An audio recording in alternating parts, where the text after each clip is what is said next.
ప్రజావాయిస్లో ముందుగా సిరా చుక్క. కర్రల కోలాటమా పువ్వుల ఆనందమా తంగేడు తగ్గిపోయింది గునుగు మరుగున పడింది. బంతిపూలే బతుకమ్మకు తోడైనాయి చేతులతో చప్పట్లు లేవు అవ్వల నోట పాట లేదు డీజే మూతలే బతుకమ్మ పాటాయే దాండియా కోలాటమే బతుకమ్మ ఆటాయే నాజుకు నగలు రంగురంగుల చీరలు అక్క బాగున్నాయా వదినే బాగున్నాయా అనే పలకరింపులు డీజే సౌండ్లో కలిసిపోయే. సత్తిపిండి సద్దుల ముద్ద ఈనాటి తరానికి ఓ వరమే.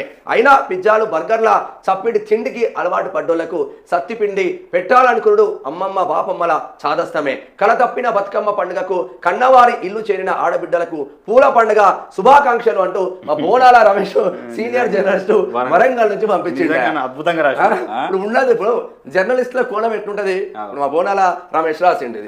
జర్నలిస్టుల కోణం ఏముంటది మేము రెగ్యులర్ గా పబ్లిక్ లలో తిరుగుతూ ఉంటాం కాబట్టి నిజంగానే ఉందా ఒకప్పుడు ఎంత ఆప్యాయత పలకరించుకునే వాళ్ళు. ఇప్పటికీ ఊర్లలో మంచిగా ఆడుతున్నారు అక్క చెల్లెళ్ళు కానీ డీజే లేదా ఆడతలేరు. మళ్ళీ బంతి పువ్వులు వచ్చాయి గునుగు పువ్వు ఇదంతా తంగేడు పువ్వు ఉండాలి. అసలైంది తంగేడు పువ్వు తంగేడు పువ్వు గునుగు పువ్వు లేక బంతి పూలతో కట్ల పువ్వు అన్ని మళ్ళీ సప్పట్లు పాటలు డీజే పాటలు వచ్చాయి. ఇక కోలాటాలు ఇప్పుడు ఏంది దాండియాలు. ఒకప్పుడు సత్తపిండి తెస్తే ఎంత గమ్మత్తుగా తింటుంటే పిల్లలు ఇప్పుడు వాళ్ళు తిననే తింటలేరు. అందులో పిజ్జా బర్గర్ల మంచిగా రాసేవాడు.